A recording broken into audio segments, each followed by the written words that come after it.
Yes, reka nongere mbasuhuze mbahikaze mwe mwese tubana hano kuri Ibakwe Media TV ikaze irambuye cyane muri aya makuru agezweho muri aka karere k'Ibiyaga Bigari. Turibanda ku mutekano, politiki na diplomasi. Ni mu karere ka Afrika y'Ibiyaga Bigari muri Afrika ndetse no hakurya y'Inyanja Ngari. Turahera ku butaka bw'urasirazuba bw'igihugu cya Congo. Ibi byo sinzi ko ndi bubyite, ariko iyi ni intsinzi ya General Muhozi Kainerugaba, mugaba mukuru w'ingabo za Uganda UPDF, akaba n'umuhungu wa Perezida Museveni, akaba n'umujyanama wa Perezida Museveni mu by'umutekano. Impamvu ntangiye nkubitaga twenge nuko ngira ngo murabizi ko mpera z'umwaka ushize wa 2025 hari ubusabe Muhozi yagejeje kuri Perezida Tshisekedi. Murabizi ko igisirikare cya Uganda n'igisirikare cya Congo basangiye mu by'ukuri icyitwa Operation Shuja igamije kurwanya ADF nalu umutwe w'inyeshyamba ukorera mu bice bya Ituri. Ahangaha hakaba hari umuyobozi wa gisirikare cyangwa se abona kwita nka guverineri wa gisirikare w'intara Ituri ari we General John Luboya Kashama. Uyu Muhozi n'agasesemi kenshi yamaze iminsi atangaza ko atamushaka na gato, uretse no kumwumva ntashaka no kumubona. Aka kanya Muhozi ibyo yasabye Tshisekedi birakozwe. Ese hakurikiyeho iki? Reka tuse turebera hamwe uburyo Tshisekedi yubahirije ubusabe bwa General Muhozi Kainerugaba akirukana guverineri akirukana guverineri General Lieutenant General John Luboya. Reka tubikomozeho. Hanyuma inkuru mbi ariko kandi yihutirwa cyane. Urwanda abashaka abaruhigisha uruhindu ni benshi. Urwanda rwa Gasabo rwa Gihanga amahanga akomeje kurebera, akomeje mu by'ukuri kuruhonyora cyangwa se kurwicira kurwara nk'inda, reka mbivuge gutyo, ariko sinzi ko Imana irureberera yahumbya muri aka kanya. Twavuze kenshi gahunda yo kurutera, ibyagiye bitangazwa, uburyo byagiye bipangwa, igihugu cy'Ububirigi kikavugwa ku isonga ry'uwo mugambi, ubufatanye na FDLR, ubufatanye n'u Burundi, ubufatanye na Congo, ubufatanye na Angola, South Africa, ubufatanye na Tanzania, ubufatanye n'imbonera kure, ubufatanye n'abacancuro, uburyo hapangwa gutera u Rwanda agakurwaho ubutegetsi ngo FDL gasubirana ubutegetsi. Hamaze iminsi havugwa amakuru y'uburyo hakomeje gukusanywa ndetse mu buryo budasanzwe ingabo zihuro rya leta ya Congo ku mupaka w'u Rwanda. Reka nzobabwira aya makuru 5 kuri 5, munyemerere rwose muri aya makuru turebera hamwe byinshi bigezweho. Hanyuma munyemerere turebere hamwe igihe ingabo z'u Rwanda ngo zizaba zavuye ku butaka bw'urasirazuba bw'igihugu cya Repubulika Iharanira Demokarasi ya Congo. Aka kanya munyemerere nze gukomoza ku bitangazwa na Minisitiri w'Ububanyi n'Amahanga wa Leta Zunze Ubumwe za Amerika Marco Rubio. Amagambo ya Marco Rubio yongeye guteza impaka kuki Amerika ikomeje kuvuga ku ngabo z'u Rwanda ariko ikirengagiza ibibazo by'abanyamurenge n'ubufatanye bwa coalition ndetse n'umugambi wa coalition. Reka tuze tubikomozeho muri amakuru rwose urasobanukirwa byinshi.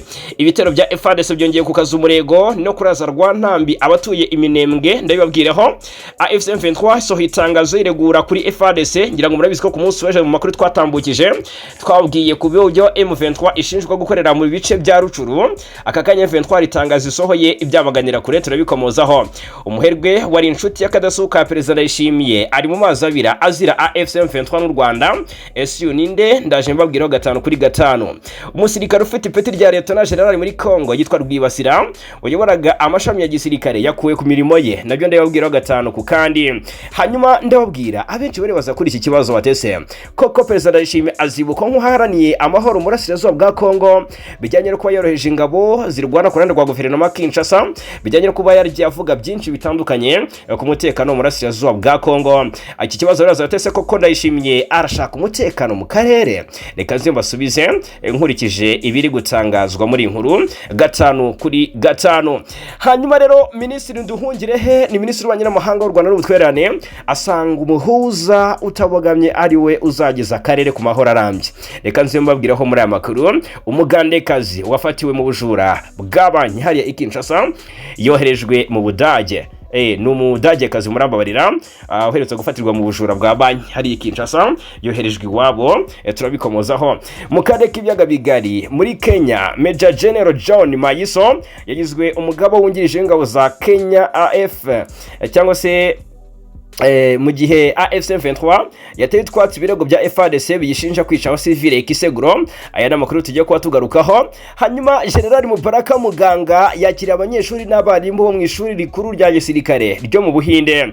Turabikomozaho nyuma y'imyaka 57 kuki Samia Suluhu Hassan yerekeje i Moscow mu mu Burusiya, ariko kandi niki Putin ashaka muri EAC. Reka muri aya makuru tubivimuzi. Zelensky ni perezida wa Ukraine yasabye Putin ibiganiro imbona nkubone bakarangiza intambara. Bese birashoboka. I Mogadishu muri Somalia turakomoza ku makuru yo guturukayo ibintu byahinduye isura, ibifaru biri gutwika bitanzitse, umujyi byawugize umuyonga. Turabikomozaho. Perezida Trump yafatiye ibihano perezida wa Cuba, umugore we ndetse n'abandi bantu batatu. Reka amakuru rero tuyavimuzi n'umuzingo gatanu ku kandi nongeye kuba ikaze mbibutsa ko binoroshye cyane gukomeza kubana natwe hano kuri Ibakwe Media TV. Ni subscribe cyangwa sabone, ubundi bindi inshuti bavandimwe nta kindi musabwa uretse kubiduharira. Nyabuneka iyo ukanze subscribe ubukoze ikintu gikomeye cyane mbikubwizeho ukuri. Iyo ukanze subscribe kabisa ubuneje intambwe uti nyabuneka bwana fagikaye namura ibereho.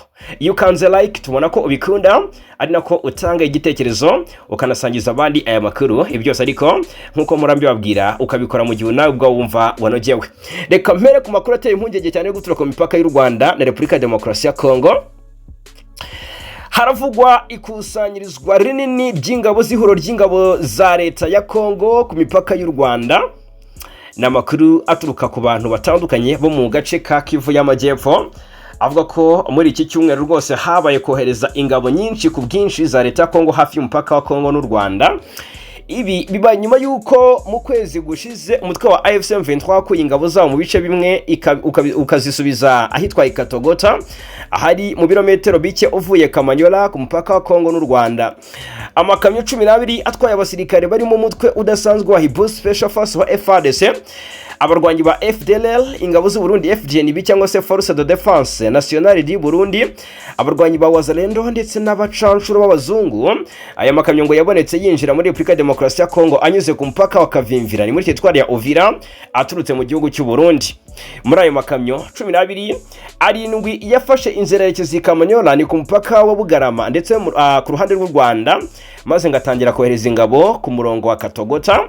Hari abasirikare bashyizwe mu bice bya Rubarika, abandi berekeza ahitwa Iremera no muri Minembwe. Ihuro ry'ingabo za leta ya Kongo kandi ngo ryafunze umuhanda wa route nationale numero 5 hafi ya Kamanyola, rinahagarika urujya n'uruza rwose rw'abaturage, bituma benshi bafatirwa muri ako gace. Andi makuru kandi avuga ko andi makamyo 5 muri ayo 12 yafashe inzira yerekeza Ibaraka anyuze mu bice bigenzurwa n'umutwe wa Mayimayi ya Kutumba. Byongeye kandi hari abasirikare ba leta ya Kongo babonwe bambuka n'amaguru uruzi rwa Rusizi bavuye mu gihugu cy'u Burundi berekeza muri Kongo muri axe za Ruvungi, aho bahuriye ngo n'izindi ngabo zari zoherejwe hafi y'umupaka wa Kongo n'u Rwanda muri Katogota. Kwikusanyirizo cyangwa se iri kusanywa ry'ingabo za leta ya Kongo hafi y'umupaka w'u Rwanda ngo rishobora guteza impungenge z'ubwiyongere bw'umwuka mubi n'imirwano mu gihe ibiganiro by'amahoro bikiri mu buryo bworoshye. Ni mu gihe kandi Washington yasabye u Rwanda gukuraho ingamba z'ubwirinzi rwashyizeho ku mupaka warwo. Ubwo ndagira ngo twinjire noneho mu buryo ibintu biteye ubwoba cyane, ndetse n'ubyo makuru ava indani ari kugenda abishimangira. Ku munsi w'ejo n'abadondosheho mbabwira ko mu by'ukuri ndi kwakira amakuru aturuka indani avuga ko ini Kamanyola, ndabivuga muri rw'icyongereza ko nibwo byo bayamaye, ariko ngerageza no kunyerekeza muri rw'ikinyarwanda mwumva uburyo ibintu bikomeye cyane bavandimwe. Abagamije gutera u Rwanda ntibarya ntibaryama. Tumaze iminsi tubabwiye ko u Burundi, Congo, Angola, South Africa, Malawi, Tanzania ndetse n'abagize ihuriro P5 na FDLR, utibagiwe na za Fardc birumvikana, n'imbonera kure. Mbega igihugu cy'Ububirigi kikaba gihedinze kuri uyu mugambi. Biravugwa neza ko bashaka gutera u Rwanda bakarurasa.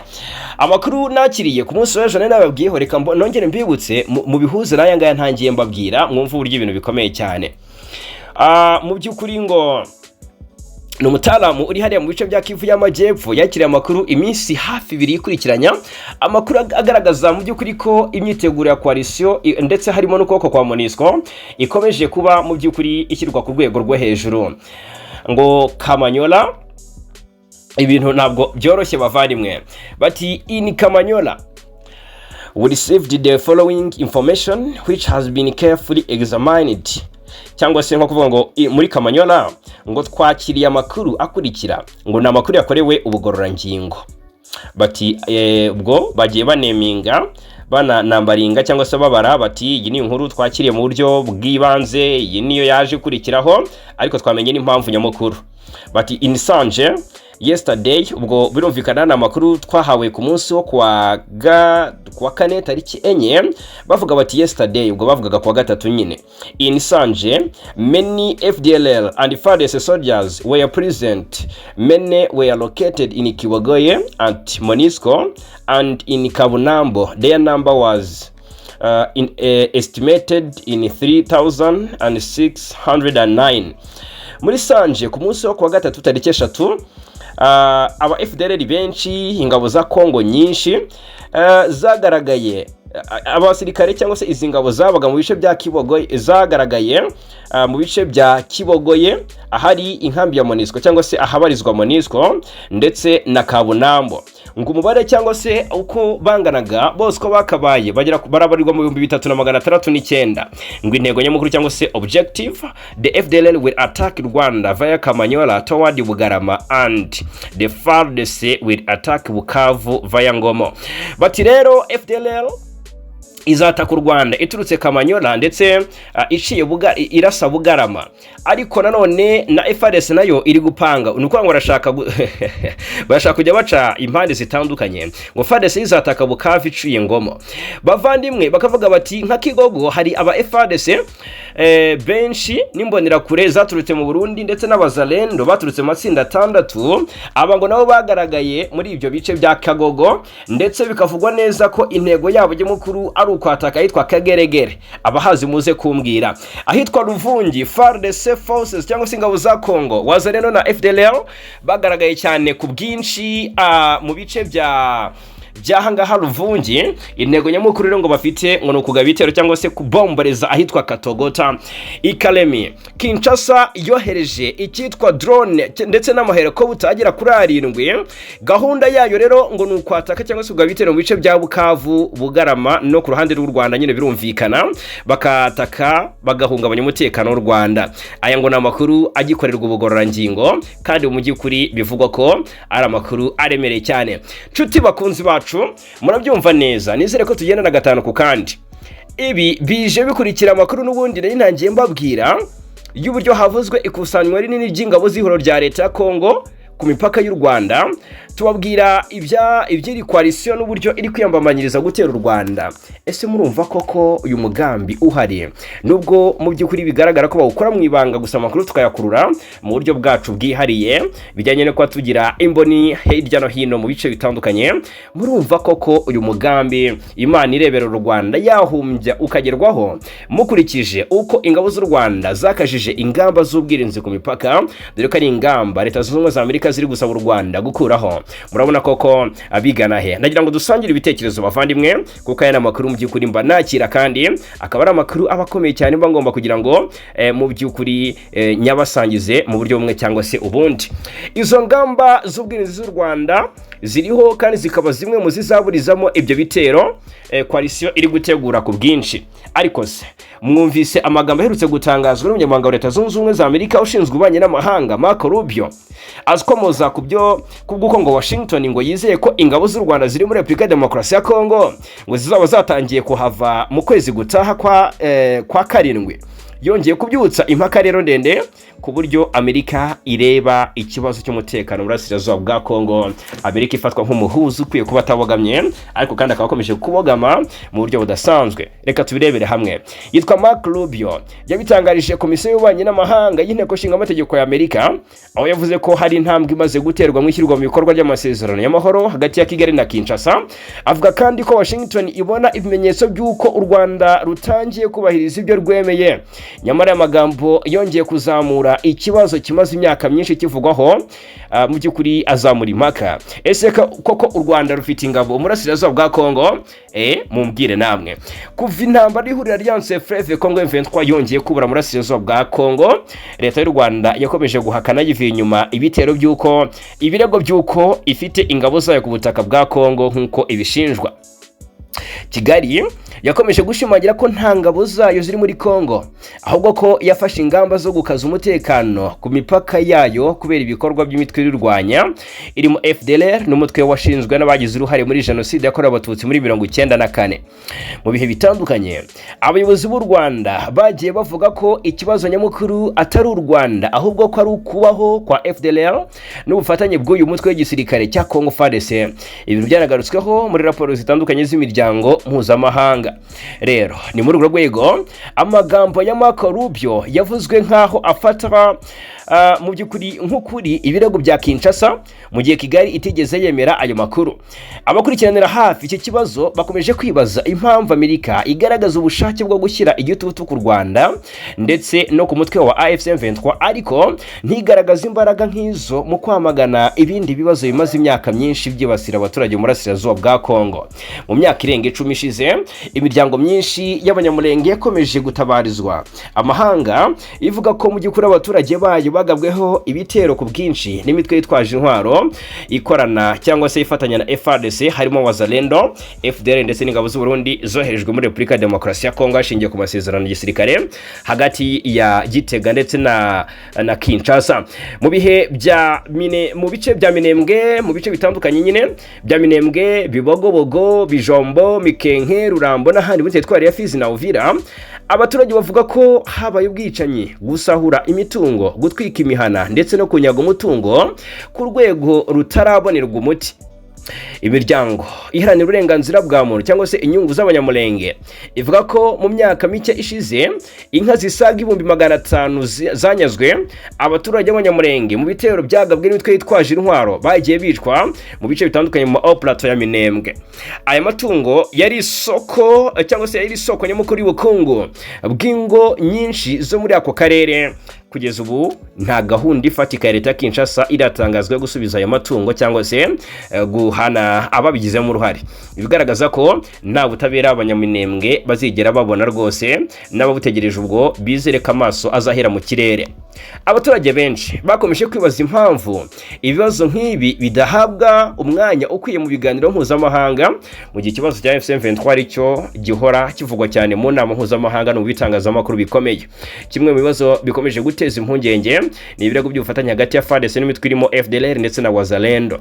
Raporo zitandukanye z'impuguke za Loni n'izindi cyangwa se z'imiryango mpuzamahanga zagiye zigaragaza ko hari ibikorwa by'ubufatanye hagati y'izi mpande mu rugamba rwo guhangana na AFC/M23. Nyamara abasesenguzi bamwe bavuga ko Amerika n'ibihugu byo mu burengerazuba bw'isi bidakunze gushyira imbaraga nyinshi mu kwamagana ubwo bufatanye nk'uko ibikorwa ku birego bishinja u Rwanda cyangwa se AFC/M23. Ibi rero bituma bamwe babona ko hari uburyo ikibazo cya Kongo gisuzumwa hakurikijwe inyungu za politike n'ubukungu, aho uburenganzira bw'abaturage bamwe busa n'ubudahabwa agaciro kangana nk'akabandi.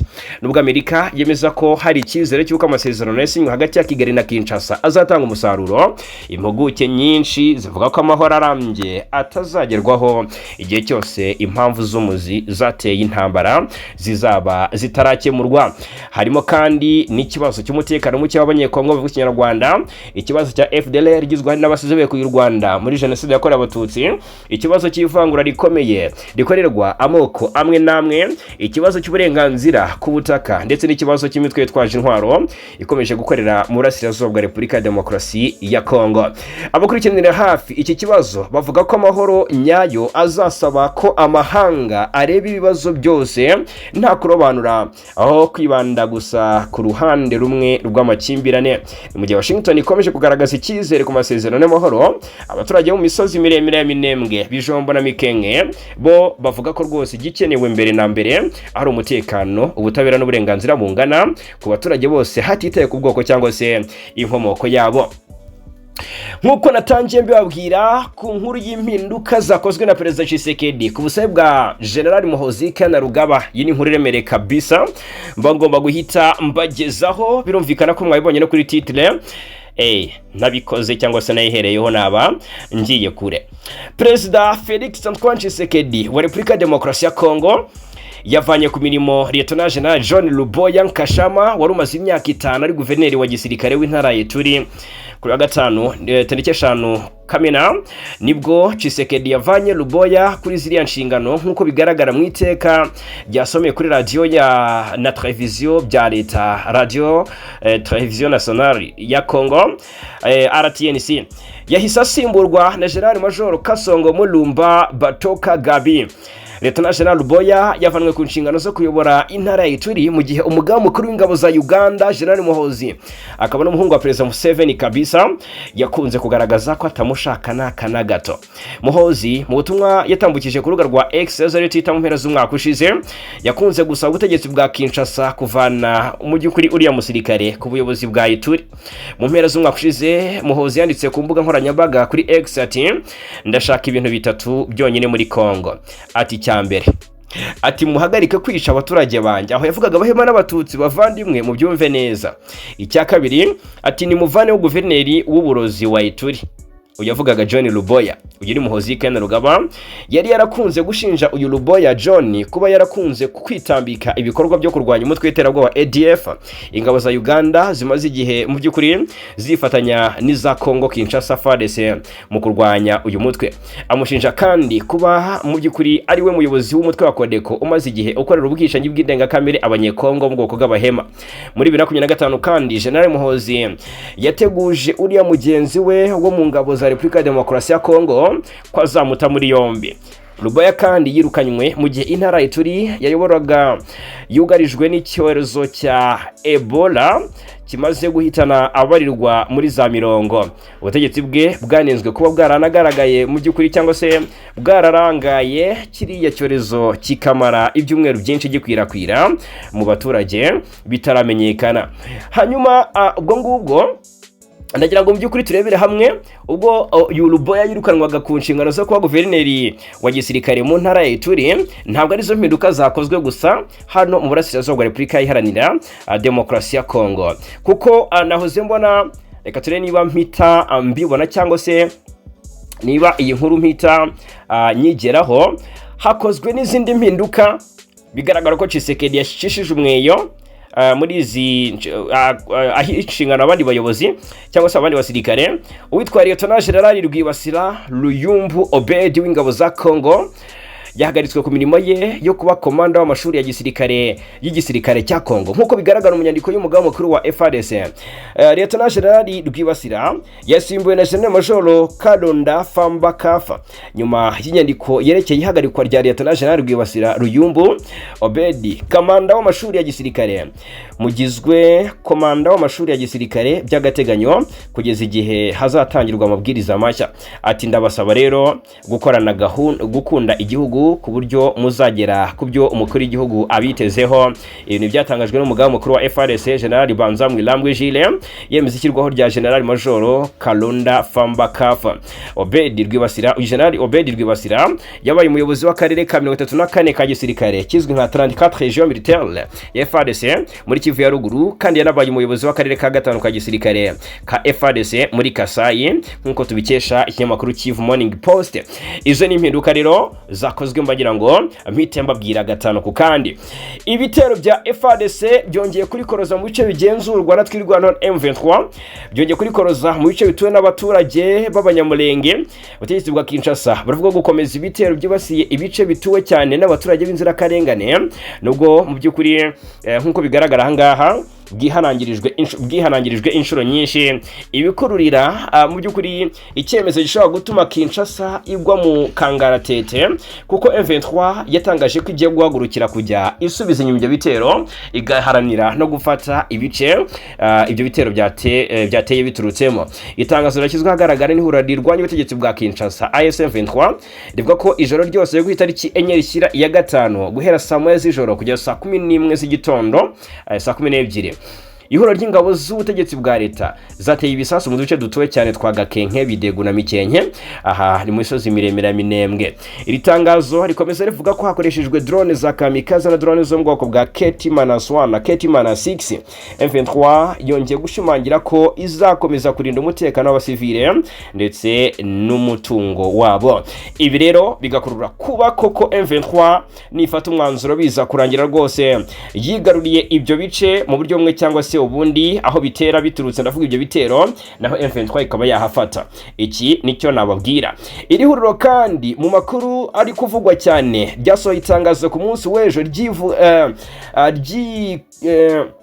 rihakana ryivuye inyuma ibirego bimaze iminsi bitangazwa n'abakorani rwa guverinoma Kinshasa. Amakuru yatangajwe ku munsi w'ejo twababwiyeho ko Fardc ishinja M23 kwica abaturage barenga 10 mu gace ka Kiseguro ni muri territoire ya Rucuru, akaba ari muri Nokivu. Ngo ni byabaye ku itariki 3 nibwo Fardc yasohoye iryo tangazo rivuga ko mu by'ukuri ku wa kabiri tariki 2 Kamena abaturage 10 biciye mu gace ka Kiseguro ni hafi ya parike y'igihugu ya Virunga muri groupement ya Binza muri chefferie ya Bwito, territoire ya Rucuru ni muri Nokivu. Muri iryo tangazo rero yavuze ko abaturage bishwe nabo yise ibyihebe byo mu ihuriro RDF na AFC M23, yungamo ko hari abandi baturage bataye muri yombi bakajyanwa muri gereza nkuru ya yitwa ngo ni Kanyangambi iri hejuru muri Rucuru centre, bashinjwa kuba abarwanyi ba FDLR biciye mu ihuriro AFC M23. Rero ku muvugizi wayo Lawrence Kanyuka uvugira mu bya politike yahakanye ibirego byose bya Fardc, hanagaragaza ibirego nk'ibidafite ishingiro, avuga ko bifite intego za politike. Yagaragaje ko ibyatangajwe n'igisirikare cya Kongo biri mu by'ukuri mu bukangurambaga bwo gukwirakwiza amakuru y'ibinyoma kugira ngo ubutegetsi bwa Kinshasa buyobye ibitekerezo by'abaturage n'amahanga. Ati ni ibirego ni ibinyoma, nta shingiro bifite kandi bifite impamvu za politike. Biri mu mugambi wa leta ya Kinshasa wo gukwirakwiza amakuru ayobya hagamijwe guhisha amakosa n'ibyaha bikorwa n'ingabo zayo nabo bafatanya. Ni AFC M23 yavuze ko bitangaje kubona Kinshasa yigaragaza nk'irengera abasivile mu gihe ingabo zayo zimaze igihe zikora ibikorwa bya gisirikare byashyize abaturage mu kaga.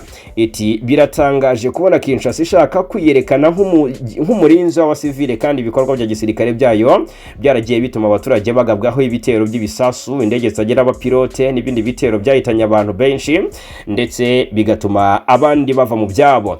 AFC M23 yavuze kandi ko ibi birego bishya biri mu buryo busanzwe bukoreshwa na leta ya Kinshasa bwo guhindura cyangwa se guhimba inkuru zigamije guhisha ibyo yise kunanirwa gukemura ikibazo cy'umutekano no guhishirura uruhare rw'ingabo zayo mu izamba ry'umutekano muri Burasirazuba bwa Kongo.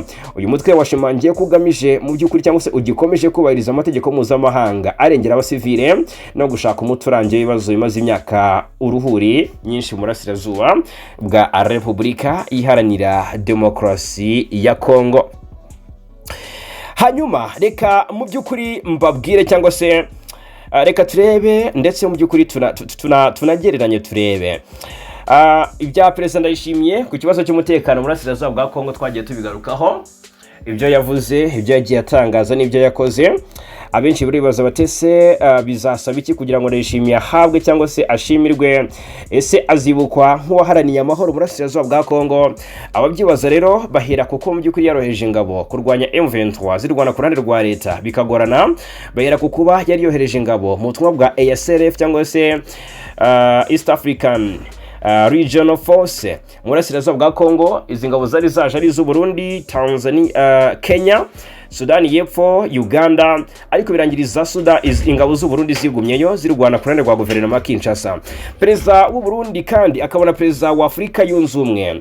Muri iki gihe General Evariste Ndayishimiye yakiriye intumwa ziturutse mu ihuriro East Congo Diaspora mu ngoro ya perezida Igitega.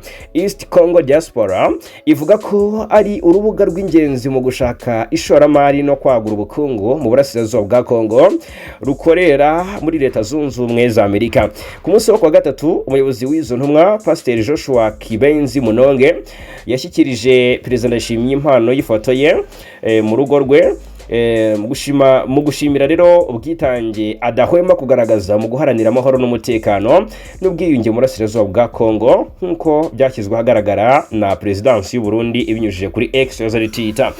Pasteur Joshua Kibenzi Munonge yashimiye ubuyobozi bwa Perezida Ndayishimiye no kwifatanya kwe n'abaturage baba mu bice birimo amakimbirane, anongeraho no gushimira abaturage b'Abarundi bakiriye impunzi z'abanyekongo. Uyu muyobozi rero w'izo ntumwa yijeje Perezida w'u Burundi ko ibisekuru biriho ndetse n'ejo hazaza mu burasirazuba bwa Kongo bizibuka Perezida Ndayishimiye nk'umuntu waharaniye amahoro, wagize uruhare runini mu gushakira igisubizo kirambye ikibazo cy'umutekano mu karere k'ibiyaga bigari. Hanyuma ese koko Perezida Ndayishimiye arashaka umutekano mu karere? Reka tubirebere hamwe muri iyi nkuru. Uruhare rw'u Burundi mu kurushaho guhungabanya umutekano muke mu karere k'ibiyaga bigari rwagiye rugarukaho cyane mu ntambara yo mu burasirazuba bwa Repubulika ya Demokarasi ya Kongo. Ubutegetsi bwa Gitega bushinjwa n'u Rwanda n'imiryango mpuzamahanga gucumbikira no gufasha imitwe yitwaje intwaro. Ubufatanye buvugwa cyane n'ubu mu by'ukuri n'ubu bukurikira: gufatanya na FDLR, inzego z'umutekano z'u Rwanda n'umuryango mpuzamahanga muri raporo zitandukanye bagaragaje ko Burundi bufasha ndetse bukanakorana n'umutwe wa FDLR muri Kivu y'Epfo n'Amajyaruguru, kandi mu by'ukuri bikabangamira umutekano w'u Rwanda.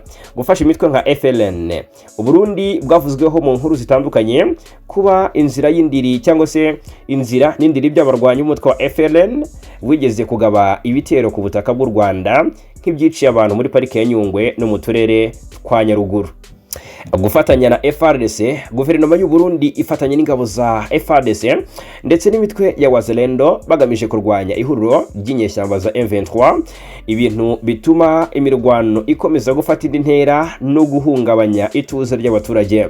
Izi ngabo rero z'ibihugu byombi kandi zikunze gushinjwa kugira uruhare mu bitero byibasira abaturage cyane ahubwo kuganya murenge muri Kivu y'Amajyepfo n'abandi batandukanye mu bice bigenzurwa na M23. Ese koko Perezida w'u Burundi mukurikije ibyo mbabwiye muri iyi nkuru azibukwa nk'uwaharaniye amahoro mu burasirazuba bwa Kongo?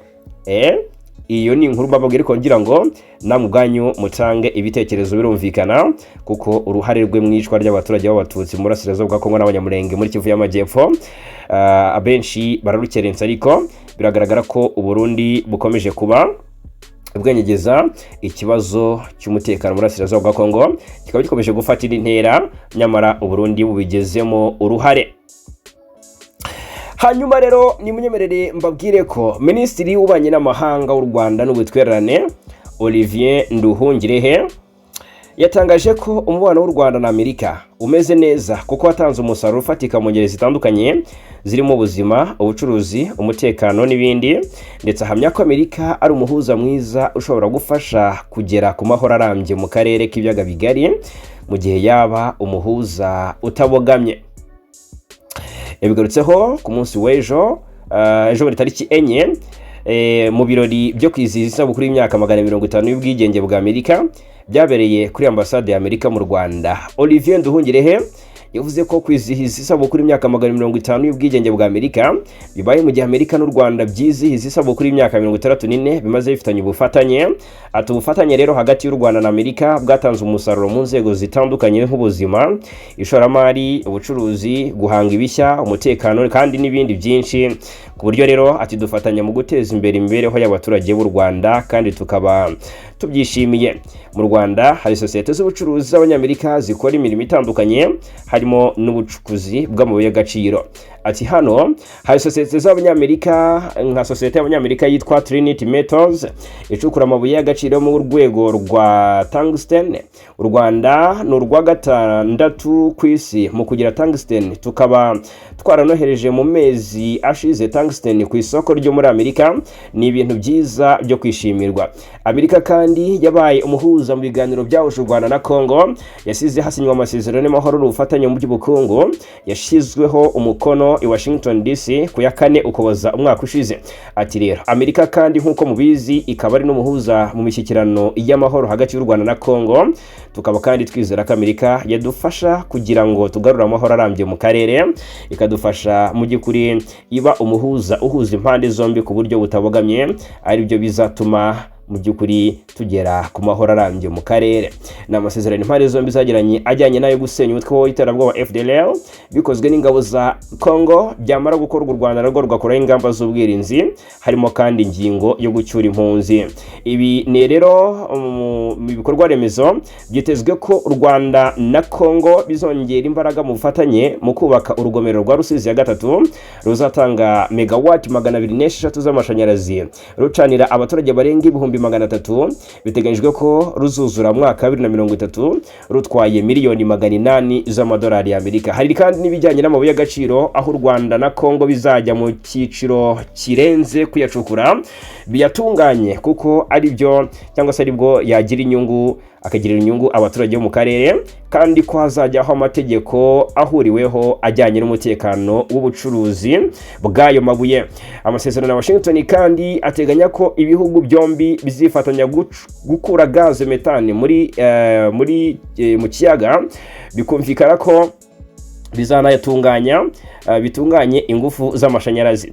Guverinoma y'u Rwanda ihamya ko ibihugu byombi bifite amahirwe menshi mu by'ukuri byabyaza umusaruro ukabifasha kwirinda amakimbirane.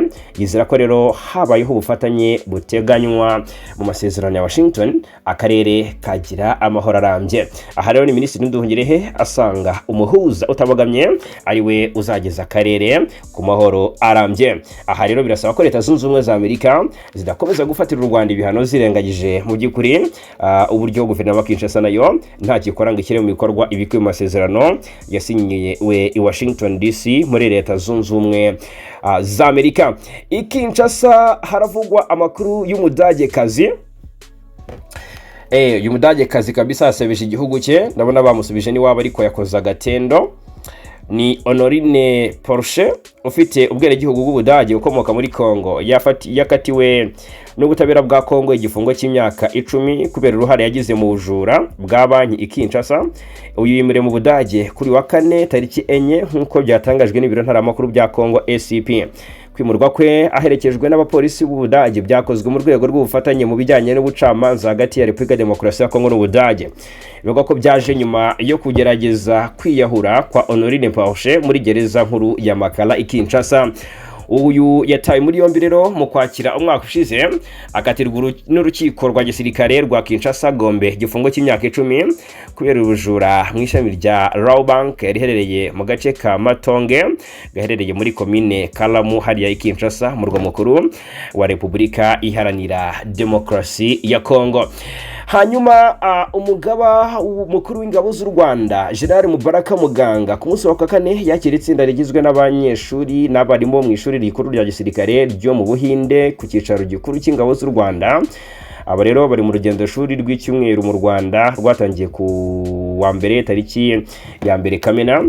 Mu kiganiro yagiranye n'iri tsinda rero General Mubaraka Muganga yashimye ishuri rikuru rya gisirikare ry'Ubuhinde ndetse anashima ubufatanye bukomeye hagati y'u Rwanda n'Ubuhinde. Ati uruzinduko ruragaragaza ubufatanye bukomeye kandi bugenda burushaho kwaguka hagati y'u Rwanda n'Ubuhinde, umubano ushingiye ku kubahana, ubushuti no guharanira amahoro, umutekano n'iterambere. Yagaragaje ko umubano umaze igihe kinini hagati y'ibihugu byombi wanagiriye akamaro kanini RDF cyane cyane binyuze mu mahugurwa abasirikare b'u Rwanda bahawe mu mashuri ya gisirikare akomeye yo mu Buhinde. General Mubaraka Muganga yanavuze ko RDF itewe ishema no kwagura izindi nzira z'ubufatanye hagati y'inzego za gisirikare z'ibihugu byombi, u Rwanda n'Ubuhinde, cyane cyane mu gihe u Rwanda rurimo kwitegura gutangiza ku mugaragaro kaminuza nkuru ya gisirikare. Mu ijambo rye rero General Mubaraka Muganga murabura mu ijambo rye Brigadier General ariwe Rajnish Mohan, umunyamabanga w'ishuri rikuru rya gisirikare ry'Ubuhinde, yashimye uburyo bakiriwe mu ruzinduko rwabo mu Rwanda. Avuga ko urugendo rwabafashije gusobanukirwa neza ibikorwa bya RDF byo gukomeza kongera ubunyamwuga mu ngabo ndetse n'uruhare rwayo mu mutekano mu karere no ku rwego mpuzamahanga. Yanashimangiye ko mu by'ukuri basobanukiwe byinshi ku iterambere ry'inzego z'imiyoborere mu Rwanda n'urugendo rw'iterambere igihugu mu by'ukuri cyanyuzemo. Iri tsinda riteganyijwe gusoza urugendo rwaryo rw'amasomo kuri uyu munsi wo kuwa 6 tariki 6 Kamena 2026. Mu makuru ari kuvugwa mu karere k'ibiyaga bigari, Perezida William Ruto wa Kenya yatangaje uruhererekane rw'impinduka zirimo kuzamurwa mu ntera, kugenwa mu myanya mishya y'igisirikare cya Kenya KDF. Mu mpinduka zatangajwe kuri wa gatanu, umuyobozi mukuru w'ibikorwa bya gisirikare Major General John Maiso Koyimo yagizwe umugaba wungirije w'ingabo za Kenya. Amakuru atangazwa n'urubuga The Star rwo muri Kenya avuga ko ibi byakurikiye inama y'akanama gashinzwe ingabo yari yobowe n'umunyamabanga wa leta ushinzwe ingabo yitwa Saipon Tuya. Hanyuma Major General Koyima yasimbuye Major General Mohamed Nur Hassan wagiye mu kiruhuko cy'izabukuru. Byongeye kandi Brigadier Mohamed Salah Faraha wari umuyobozi w'ibirindiro by'igisirikare cyo mu kirere bya Laikipia yagizwe umuyobozi wungirije w'ingabo zirwanira mu kirere muri Kenya. Brigadier General William Kamoiro yazamuwe agirwa Major General kandi agirwa umuyobozi mukuru w'ibikorwa bya gisirikare. Hakozwe n'izindi mpinduka rero mu gisirikare cya Kenya, bigaragara ko Perezida William Ruto yakane cyangwa se yafashe imyanzuro igiye ikomeye. Hanyuma turacyari mu makuru ari kuvugwa mu karere k'ibiyaga bigari. Perezida wa Tanzania Samia Suluhu Hassan amaze iminsi mu ruzinduko rw'amateka mu gihugu cy'Uburusiya ku butumire bwa Perezida Vladimir Putin. Ni nyuma y'imyaka 57 mu by'ukuri n'uruzinduko rwa mbere rw'umukuru w'igihugu cya Tanzania i Moscow kuva igihe washinze Tanzania ya none ari we Julius Nyerere yahasuraga muri 1969. Nubwo mu itangazo rya leta ya Tanzania yatangaje ko uruzinduko rugamije guteza imbere ubucuruzi, ishoramari ndetse n'ubufatanye hagati y'ibihugu byombi. Muri Politike hari byinshi nyuma y'uruzinduko, cyane cyane mu gihe isi iri kwinjira mu rugamba rushya rwihangana hagati y'ibihangange. Tanzania iri gusubira ku murage wa Nyerere, ibyo benshi bibaza ariko ndashaka kubasubiza hanga muri iyi nkuru. Mu gihe cy'intambara y'ubutita, Nyerere yari umwe mu bayobozi bakomeye ba Afurika bakurikizaga politiki yo kutabogama, ikizwi nka non-aligned movement. Yashakaga kugirana umubano n'impande zombi z'isi atagendera ku murongo wa Washington cyangwa Moscow gusa. Uyu munsi rero Samia Suluhu Hassan asa n'ugarura uwo murage. Mu myaka inishize yubatse umubano ukomeye na Amerika, Uburayi n'Ubushinwa, Ubuhinde ndetse n'ibihugu by'Abarabu. Kwerekeza i Moscow ngo bishobora gusobanura ko Tanzania ishaka gukomeza gukorana n'ibihangange byose aho kwisunga uruhande rumwe.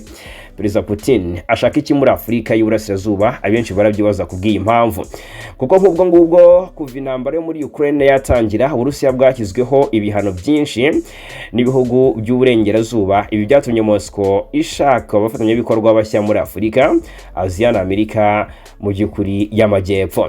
Afurika y'Uburasirazuba ikaba ifite ibyambo bikomeye ku nyanja y'Abahinde, umutungo kamere mwinshi n'isoko rinini rigenda ryaguka. Tanzania rero ni kimwe mu bihugu bifatwa nk'irembo ry'akarere kubera ibyambo bya Dar es Salaam na Mtwara ndetse n'ubukungu bugenda bwiyongera. Ku ruhande rwa Putin, kwakira Samia muri iki gihe ngo bishobora kuba ari ubutumwa bwo kwerekana ko Uburusiya bugifite inshuti muri Afurika ubwo bukomeje guhangana n'Uburengerazuba. Ibi bivuze iki ku kibazo cya Kongo rero? Nabyo nagira ngo tubikomozeho. Rero iki nicyo kibazo gishobora kuganirwaho cyane mu karere k'ibiyaga bigari. Tanzania ni umwe mu banyamuryango bakomeye ba East African Community kandi ifite ijambo rikomeye mu kibazo cyangwa se ibibazo by'umutekano byo mu burasirazuba bwa Kongo. Mu myaka yashize Tanzania yohereje ingabo mu butumwa bwa Loni muri Kongo ndetse yanagize uruhare mu ngabo za Fardc zoherejwe muri icyo gihugu. Nubwo nta bimenyetso byerekana ko ikibazo cya Kongo ari cyo cyaganiriwe cyangwa se kigambiriwe muri uruzinduko, kwa Moscow ikomeje gushaka ijambo muri Afurika bishobora gutuma yifuza kugera abafatanyabikorwa bafite ijambo ku bibazo byo mu burasirazuba bwa Kongo. Kuko nk'ubwo ngubwo Uburusiya bushobora kunyura muri Tanzania nk'umuyoboro kugera cyangwa se kwagura ijambo ryabwo mu karere, cyane cyane mu gihe Amerika ariyo iyoboye ibikorwa byinshi bya Dipolomasi bigamije gushakira umuti ikibazo cya Kongo. Hanyuma birumvikana ko rero iyi nayo ni imwe mu ngingo ziba zagarutsweho, nubwo biba bitatangajwe nk'imyanzuro yavuye mu biganiro by'abakuru b'ibihugu byombi, ariko Tanzania rwose ku kibazo cya Kongo naho nkeka ko itatangwayo, birumvikana cyane. Hanyuma i Mogadishu muri Somalia Amakuru aturuka i Mogadishu muri Somalia aravuga ko uyu murwa mukuru wibasiwe cyane n'imirwano ikomeye hagati y'ingabo za leta n'imitwe yitwaje intwari ifitanye isano n'abatavuga rumwe n'ubutegetsi, mu gihe igihugu gikomeje kwinjira mu kibazo cy'umutekano ndetse n'ibibazo bya politike n'umutekano. Imirwano yahitanye mu masaha y'ijoro ryo kuwa gatatu abaturage batari bake, ikomeza no ku munsi wa kwa kane mbere yo guhira mu bice bitandukanye byo ku munsi wa kwa gatanu. Rero hano mu mujyi wa Mogadishu mu bice bitandukanye by'umujyi nka nkayitwa ngo ni Haul Wadag ndetse na Abdiaziz, ahumvikanye amasasu menshi n'urusaku rw'intwaro ziremereye. Ibirero byatumye abaturage benshi bahunga ingo zabo n'aka kanya. Ubwoba ni bwose i Mogadishu muri Somalia. Nabuzemo n'ikinyamakuru Chief Response cyegereye igisirikare cya Uganda gisanzwe gifite ingabo muri Somalia, cyanditse ko iyi mirwano irimo impande zitandukanye zirimo ingabo za leta ya Somalia ku ruhande rumwe ndetse n'imitwe ivugwa ko ifitanye isano n'abayobozi batavuga rumwe n'ubutegetsi barimo Sheikh Sharif Sheikh Ahmed wahoze ari perezida ndetse na Hassan Al-Khail wahoze ari minisitiri w'intebe. Byumvikane ko rero ibintu bitoroshye n'aka na gato.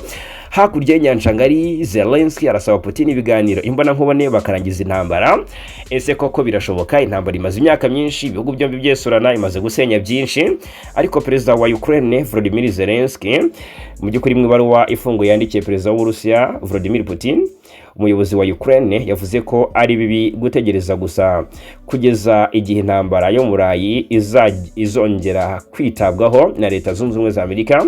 Yongera ko amahoro ashobora gusa kuza binyuze mu mikoranire itaziguye hagati ya Ukraine n'Uburusiya. Rero arabona ko ibiganiro bishobotse ari byo byakemura iki kibazo. Se Putin aramwumva byubahirize cyangwa se bemeze ko baganira? Turi ahanga kugira ngo tuhakubere tukumenyere ese koko igishoboka niki.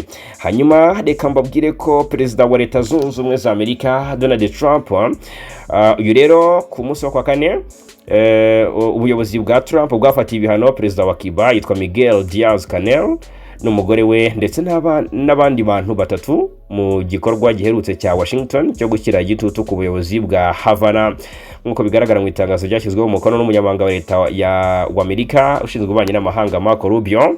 Ngo bafatiye ibihano uyu munsi ku munsi wa kwa kane bayobora cyangwa se batera inkunga ubutegetsi n'imbaraga zabwo mu gukangura imitwe y'impinduramatwara muri Amerika ndetse no ku isi hose.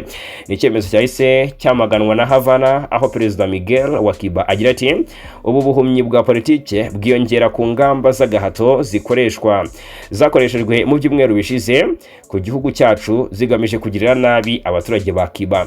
Mu bandi bafatiwe ibihano harimo Alejandro Castro Espin, umuhungu w'ikinege wahoze ari perezida wa Cuba ari we Raul Castro, ndetse na Vilma Espin, nk'uko iyi nkuru dukesha Ero News ivuga. Yes, hanyuma tugana ku musozo, reka babwire ko umutwe wa Hamas watangaje ko utiteguye gutanga intwaro zawo muri iki gihe, ariko wemeye ko mu by'ukuri mu mihanda ya Gaza hatagomba kugaragara izindi ntwaro uretse iz'igipolisi cyemewe n'inzego z'ubutegetsi bwa Palestine. Mu kiganiro cyihariye yagiranye na Al Jazeera, Hussam Badram, uyu umwe mu bayobozi bakuru ba Hamas, yavuze ko igihe komite y'igihugu izaba yafashe inshingano zo kuyobora Gaza, abaturage bazabona umutekano ucungwa n'inzego za leta gusa. Ati nta ntwaro zizaba zigaragara mu muhanda no mu tuyira twa Gaza uretse iz'abapolisi, ariko ibyo ntibisobanuye ko Hamas igomba gutanga intwaro zayo.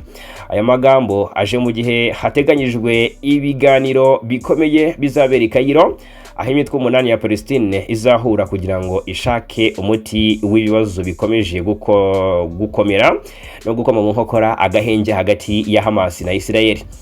Ni ikibazo gikomeye gikomeje kutumvikanwaho n'intwaro za Hamas, Israel ndetse n'abahuza b'amahanga basaba ko umutwe wa Hamas wakwamburwa intwaro mbere y'uko ibikorwa byo kubaka Gaza no gukuraho ingabo za Israel muri ako gace bitangira.